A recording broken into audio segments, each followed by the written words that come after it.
Guys ഇത് ഒരു പുഴുവിൻ്റെ കൂടാണ്. എൻ്റെ ഫേസ് കാണിക്കരുത് കേട്ടോ. ഹലോ, ഇത് പുഴുവിൻ്റെ കൂടാണ് ഗൈസ്. അപ്പോൾ നമുക്കത് ഓപ്പൺ ചെയ്ത് നോക്കാം. ഇത് അതിമനോഹരമായിട്ട് അവരുണ്ടാക്കി വെച്ചേക്കുന്ന ഓരോ കമ്പുകളും എടുത്ത് അവരതിമനോഹരമായിട്ട് ഉണ്ടാക്കി വെച്ചിട്ടുണ്ട്. നമുക്ക് നോക്കാം.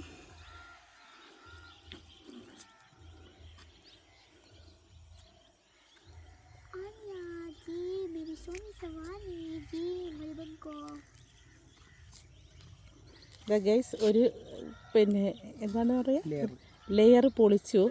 ആ സമയത്ത് ഇതിനകത്തൊരു പശ കൊണ്ട് ഒട്ടിച്ച് കവറാണ്. കണ്ടോ ഗൈസ്, കാണുന്നുണ്ടോ? ഇതിൻ്റെ ഉള്ളിലൊരു പുഴു ഇരിക്കുന്ന കണ്ടോ? ഇതാണ് ഗൈസ് ഇതിൻ്റെ ഉള്ളിലത്തെ പുഴു. നമുക്ക് നോക്കാം. കണ്ടോ, കാണുന്നുണ്ടോ ഗൈസ്? ഗൈസ് പുഴു, ഗൈസ് പുഴു കണ്ടോ?